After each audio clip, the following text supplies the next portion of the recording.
بعد رب فرماتا ہے کہ حسد کرنے والا میرا دشمن ہے، وہ میرے حکم اور میری تقسیم نعمتوں کے بٹوارے سے ناخوش ہے جو میں نے اپنے بندوں میں کی ہے۔ آگے بڑھتے ہیں، اس سے پہلے ایک چھوٹی سی کہانی سناتے چلیں۔ وہ پیشے سے ملاح تھا، گزر بسر لائق کما لیتا تھا۔ اس کی زندگی ہنسی خوشی گزر رہی تھی، اور پھر ایک دن اچانک اس کے خیالوں نے کروٹ بدلی جب اس نے دیکھا اس کے دوست کے پاس نئی کشتی کے ساتھ اور بھی بہت کچھ ساز و سامان آ گیا۔ بس پھر کیا تھا، اس نے ایک بار بھی یہ نہ سوچا میرے دوست کو یہ سب اس لیے حاصل ہو سکا، اس نے محنت کی ہوگی، دن رات ایک کیا ہوگا، تب جا کر وہ کچھ پا سکا۔ مگر نہیں، یہاں تو ایک دوست نے دوسرے دوست کے لیے حسد رکھ لی تھی، تو پھر کیسے وہ سکون پاتا؟ وقت گزر رہا تھا، مگر حسد یعنی عیشا کا پودا رفتہ رفتہ بڑا ہو رہا تھا۔ اور پھر ایک دن ایسا آیا، جلنے والا آدمی خود ہی بیمار رہنے لگا، اور اس کی پریشانی کا علاج کسی کے پاس بھی نہ تھا۔ ہائے رے زندگی، ہائے رے قسمت! 24 گھنٹے اپنے آپ کو تانے دے دے کر اس نے خود کو ایک عجیب سی کشمکش میں اور پریشانی میں ڈال دیا۔ پر کہتے ہیں نا، خدا کی رحمت سے کبھی مایوس نہیں ہونا چاہیے۔ ایک آس اور امید ہی آدھی زندگی ہوا کرتی ہے۔ ایک رات اس نے خواب میں دیکھا، کوئی اس سے کہہ رہا ہے، بڑا نادان ہے تو، جو اپنے دوست کی خوشیاں دیکھ کر خود کو ہی مار بیٹھا، بلکہ تجھے تو یہ سوچ کر خوش ہونا چاہیے تھا میرے دوست کو جو کچھ حاصل ہوا ہے، یہ سب چیزیں اور نعمتیں جو اسے ملیں سب خدا کی مصلحت سے ملتی ہیں۔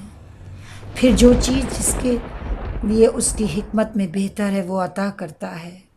ہاں، اگر تجھے بھی خواہش تھی سب پانے کی تو کوشش کرتا، دعا کرتا کہ اے رب مجھے بھی عطا کر، میرے کوششوں کا صلہ مجھے بھی عطا کر۔ اب بھی دیر نہیں ہوئی ہے، دل کو صاف کر اور اپنے آپ کو نقصان سے بچا، کیونکہ حسد یعنی جلن نیکیوں کو اس طرح کھا جاتی ہے جیسے آگ سوکھی لکڑیوں کو کھا جاتی ہے۔ شاید تو نہیں جانتا، حضرت عیسیٰ علیہ السلام کے زمانے میں کسی آدمی کی موت ہوئی۔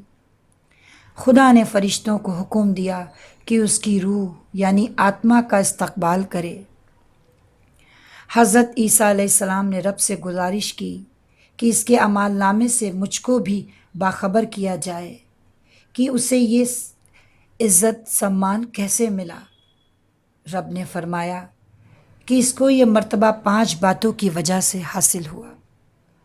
ایک، اس میں کینہ نہ تھی۔ دوسری بات، یہ آدمی سخی اور دانشیل تھا۔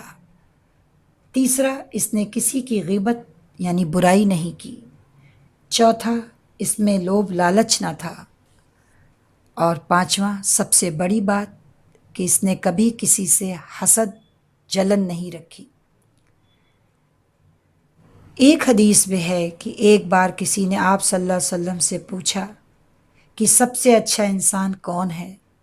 جواب میں نبی کریم صلی اللہ علیہ وسلم نے بتایا، جس کا دل پاک صاف ہو اور زبان سچی ہو۔ اور اسی کے ساتھ اس آدمی کا خواب ٹوٹ گیا۔ وہ گھبرا کر اٹھ بیٹھا، چاروں طرف دیکھا مگر وہاں کوئی بھی نہیں تھا۔ ذہن پر زور ڈالا، یاد آیا وہ خواب دیکھ رہا تھا اور اس خواب میں اس کے مرض کی دوا بھی تھی۔ جانتے ہیں اس دوا کا نام کیا تھا؟ نہیں سمجھے نا آپ؟ تو چلیے ہم ہی بتا دیتے ہیں۔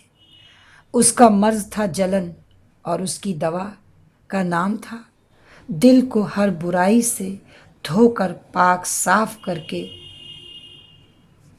قلب سکون حاصل کرنا۔ اس نے یہی کیا۔ وہ واپس پلٹا اسی زندگی کی جانب جہاں دکھ میں بھی خوشی تلاش لیتا تھا، اور آج وہ پھر سے ایک بار اسی سمندر کے کنارے بیٹھا تھا، لیکن اب اس کے دل میں اپنے حالاتوں کے لیے کوئی ملال نہ تھا۔ بس وہ یہی سوچ رہا تھا، جب جاگو تبھی سویرا، میرے خواب نے مجھے پھر سے سکون سے جینا سکھا دیا۔ یہ سوچتے ہوئے وہ گھر کی جانب چل پڑا کہ شکوہ نہیں کسی سے گلہ نہیں، نصیب میں نہیں تھا جو ہم کو ملا نہیں۔